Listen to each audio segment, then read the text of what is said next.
Bien, gracias por continuar con Revista 110. Quedamos, antes de la interrupción, hablar con Cristino del Castillo, analizar esta pugna actualmente, esta relación de amor y odio entre Donald Trump y los militares de los cuales es comandante en jefe en el ejército de Estados Unidos. Realmente, Trump ha actuado de la manera menos adecuada, según algunos, menospreciando lo que ha sido el esfuerzo de los mismos ciudadanos de su país que han ido a pelear en guerras. Aún así uno se pregunta, ¿puede Donald Trump volver a aspirar de nuevo a repetir en el cargo en estas condiciones? Mira, realmente nunca habíamos visto eso que estamos presenciando actualmente. Un presidente de Estados Unidos confrontando incluso con el Pentágono. Yo creo que el presidente Donald Trump no se ha caracterizado por ser un presidente militarista. No lo es. Y esa no es una posición nueva. Porque entre sus ofertas de campaña estaba precisamente el retiro de los militares de Afganistán, de Siria y de Irak. Y él ha tratado de ser consecuente con eso. Hizo un pacto o promovió un pacto con los talibanes en Afganistán, que algunos han criticado porque entienden que Estados Unidos le está cediendo el terreno al terrorismo, pero allí se hizo un arreglo y como consecuencia de eso se tiene previsto el retiro total de las tropas norteamericanas de Afganistán. Lo mismo ha hecho con respecto a Siria.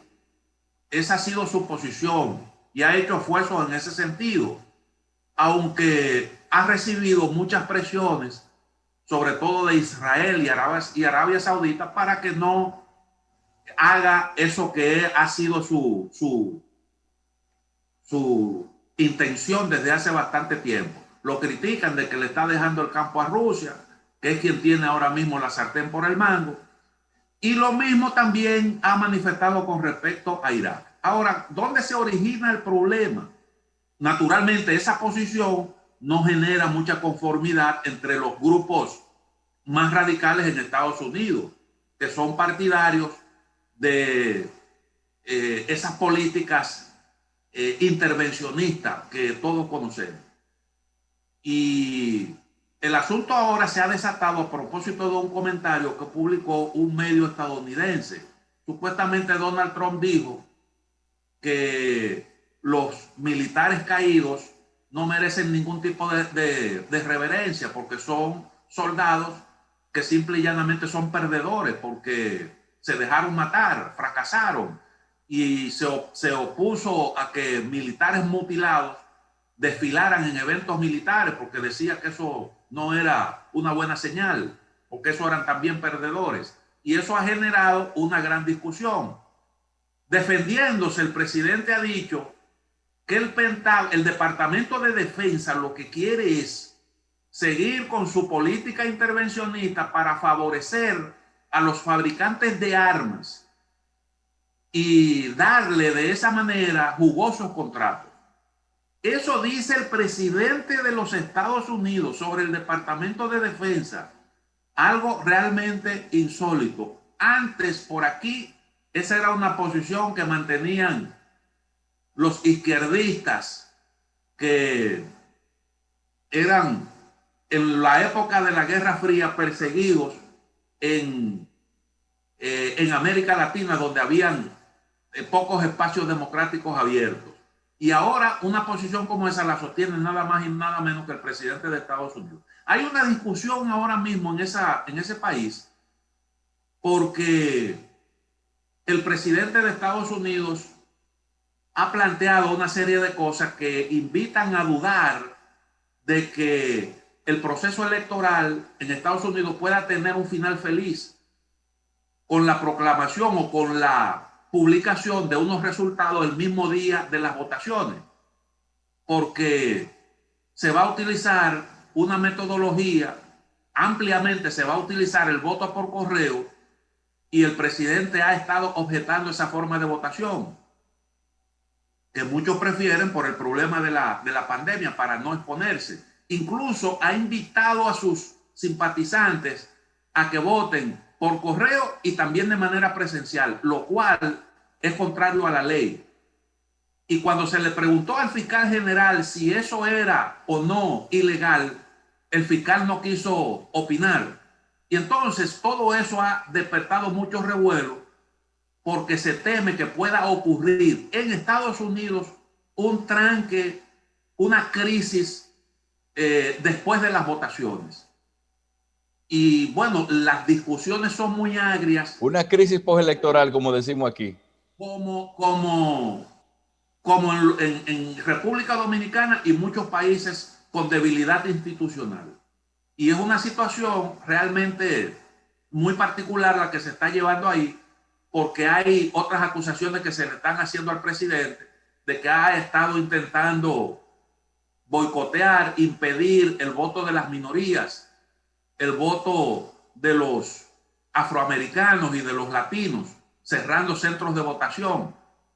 Esa es otra inquietud que también se ha planteado. Y el presidente, en medio de la discusión con respecto al voto por correo, pues ha nombrado a una persona al frente del servicio postal norteamericano que tradicionalmente ha sido muy eficiente, que era un colaborador de su campaña, uno de los que aportaban fondos, y que se ha dedicado, según las denuncias, a dificultar la labor misma del servicio postal. Y el presidente paralelamente ha recortado fondos. Entonces eso se ve como un boicot a esa forma de votación. Y entonces hay mucha preocupación, mucha incertidumbre, porque además al presidente se le ha preguntado si estaría en disposición de aceptar, si aceptaría los resultados en caso de que le sean adversos, los resultados electorales, y él se ha negado a responder a esa pregunta. Esas son de las cosas que se están discutiendo y así de crispado está el ambiente político electoral en la principal potencia del mundo. Bueno, precisamente, y también hay muchas otras informaciones que uno va teniendo en cuenta, también el panorama internacional que mueve mucho a las preocupaciones.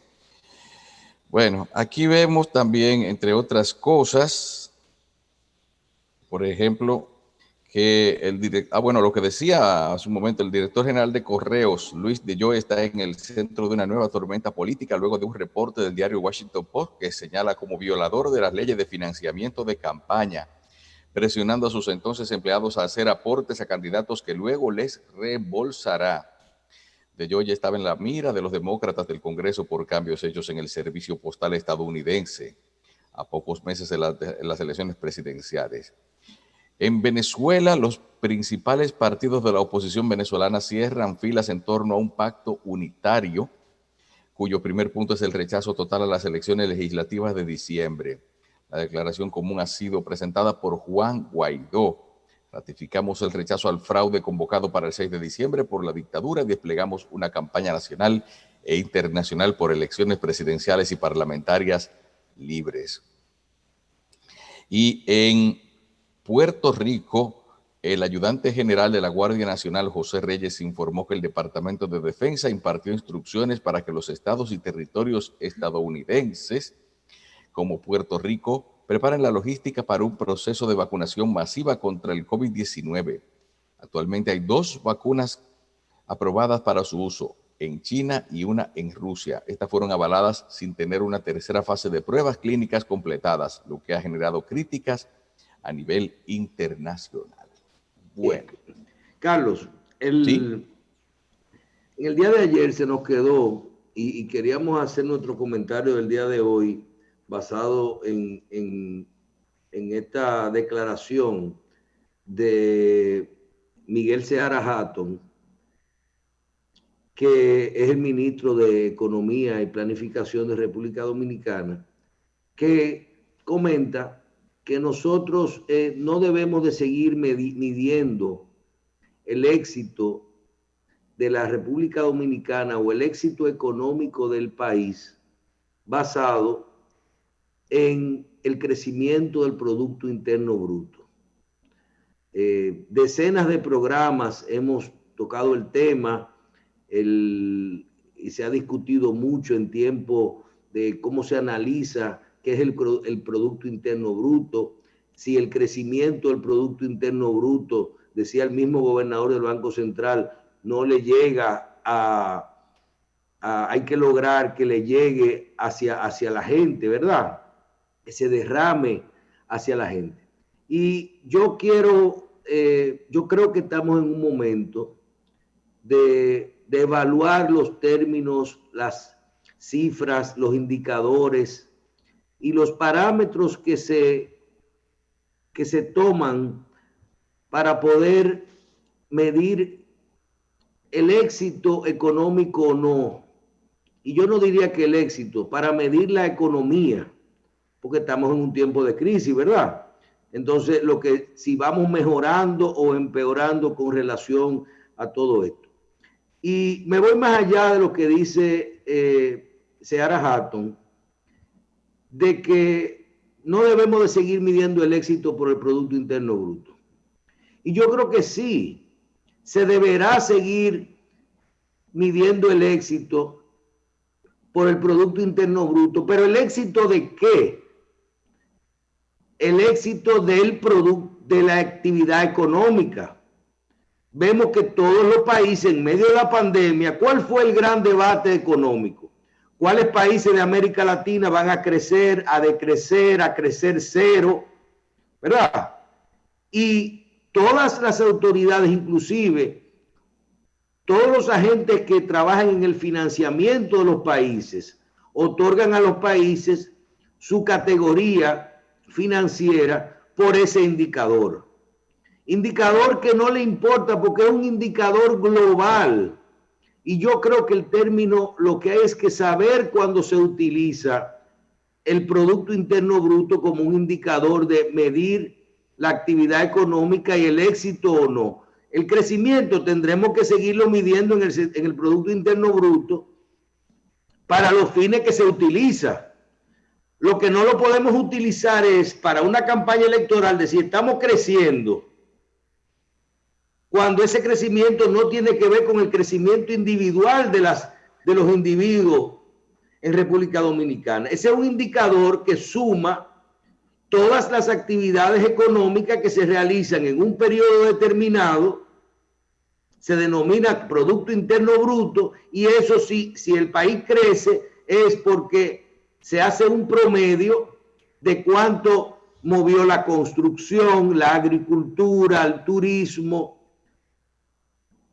el comercio, etcétera. Se miden y dicen, este año solo creció 2% la industria, pero la construcción creció 12%. Y te da un promedio. Y eso es bueno porque la totalidad de todo eso son actividades económicas que generan empleo, generan fabricación, importaciones, exportaciones y todo eso. Y eso hay que medirlo. Ahora, viendo yo el tema de la pandemia, yo creo, y esta declaración tan clara y tan a tiempo de Seara Hatton, porque el contexto en el que él habló fue de cuando estaban analizando el desarrollo de una zona determinada del país. Y yo te digo a ti, que dejemos ese crecimiento del Producto Interno Bruto allá, para los fines que se utiliza, que es para coger prestado, para ver cómo está el país, para ver cuánto dinero se movió. ¿Verdad? Eso es como la tasación de tu casa cuando tú vas a coger un préstamo. Esa es la mezcla de la tasación con el ingreso tuyo y con todo eso. Eso es lo que te da tu numerito, no lo cambie. Ahora, hay otros factores que debieran comenzarse a crear algún tipo de indicador.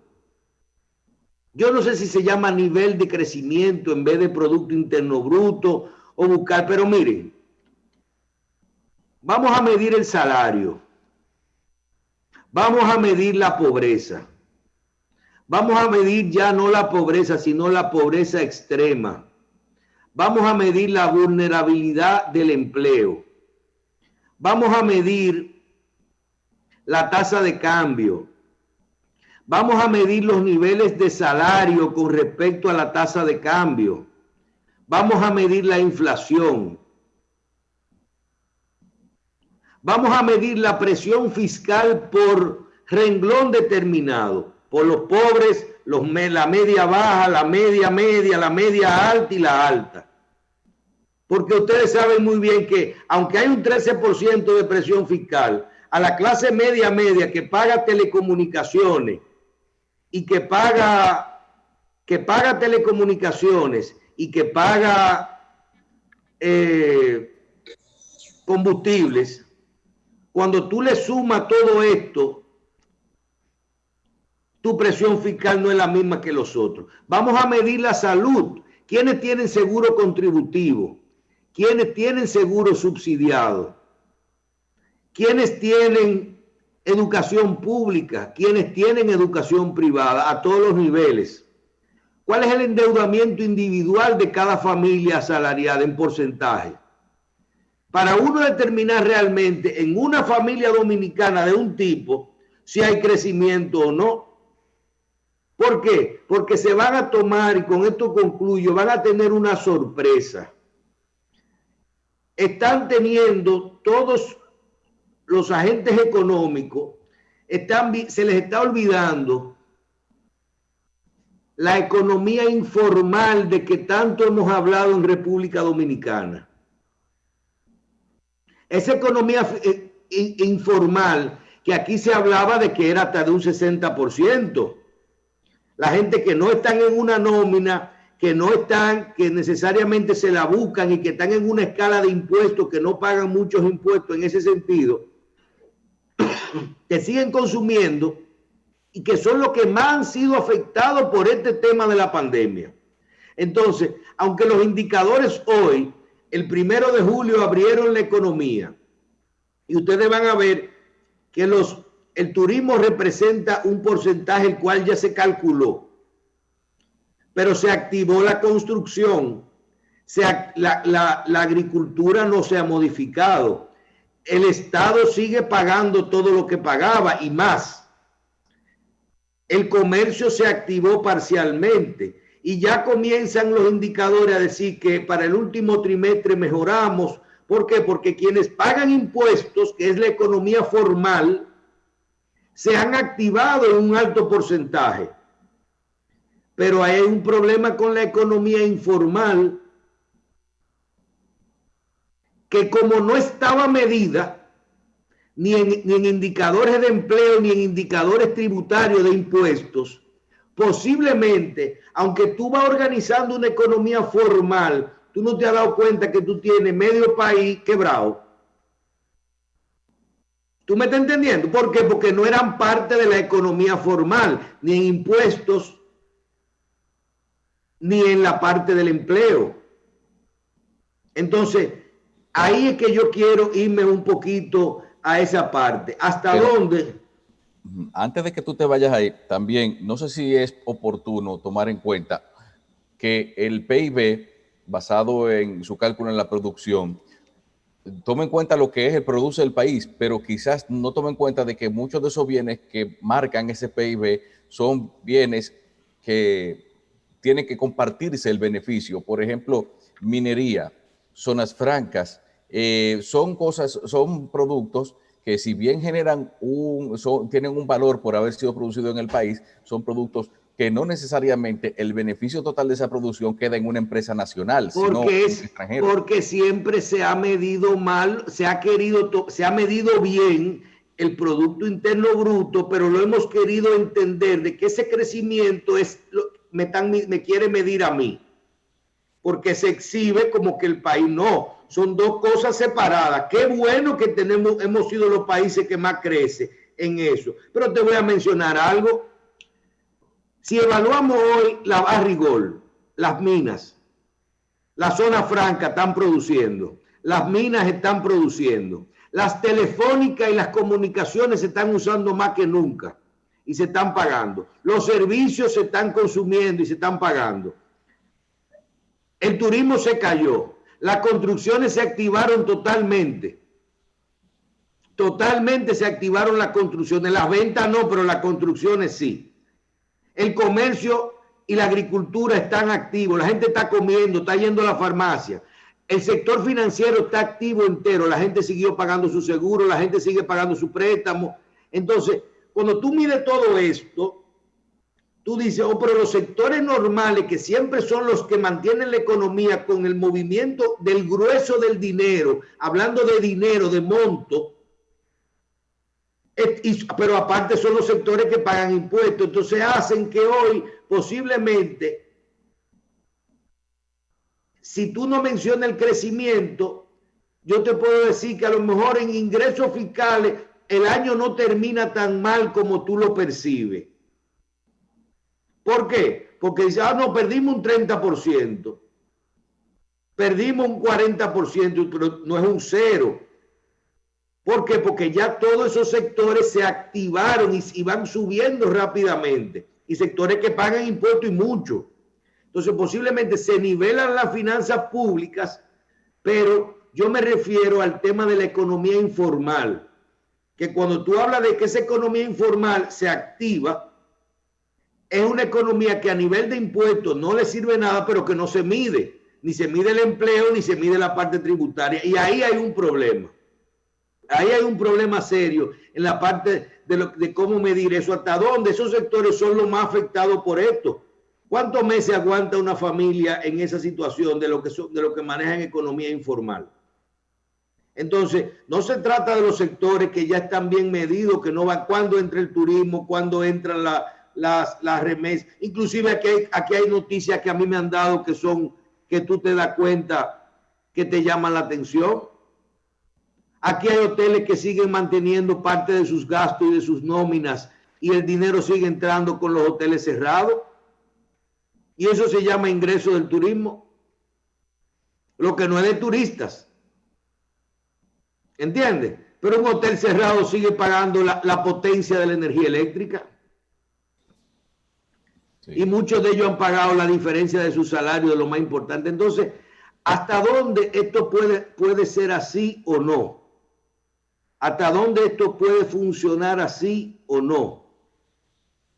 Yo creo que lo que hay es que no dejar de medir el Producto Interno Bruto. Qué bueno que es el crecimiento del Producto Interno Bruto, porque eso es lo que nos da la posibilidad de continuar. Ahora, tenemos que medir también otro tipo de renglones separados. Y como decíamos, el empleo, el nivel de salario, la cantidad de gente sin empleo, la tasa de cambio, la presión fiscal, el tipo de seguro médico que tú tienes. Entonces, cuando tú tengas eso, son los indicadores que te van dando. O los ingresos, si no es un salario, los ingresos que tú tenías. Para que tú te des cuenta de dónde estamos. Y ahí tú puedes trabajar en la mejoría de todo el mundo. De todos los sectores, inclusive los que no tienen empleo. Pero vámonos a la cifra. Vámonos a la cifra. Tú coges el caso de la salud. ¿Cuánto seguro médico contributivo hay? ¿Cuánto hay subsidiado? Hablando de vidas. 3 millones y 7 millones. ¿Cuántas personas están en la seguridad social como formales, que tienen un empleo formal? 3 millones y pico, ahora mismo hay 600,000 suspendidas y 600,000 canceladas. Ajá, y los otros 7 millones de dominicanos, ¿son ricos todos? ¿Son viejos todos o son niños todos? Y estoy hablando de gente que no estén, ¿verdad? Que uno no lo debe de calcular en los empleos y los ingresos. Entonces, a mí me faltan 3 o 4 millones de gente. Por más que tú lo pongas, a mí me falta. Y están desempleados, no. Pueden estar una parte desempleados porque tienen una actividad informal y otros están sin empleo. O están sin empleo de siempre porque han tenido una actividad informal. Es por ahí que viene el asunto. Carlos, nuestro invitado está conectado. Vamos a hacer una breve pausa y regresamos inmediatamente. Volvemos en unos instantes. Siga con nosotros.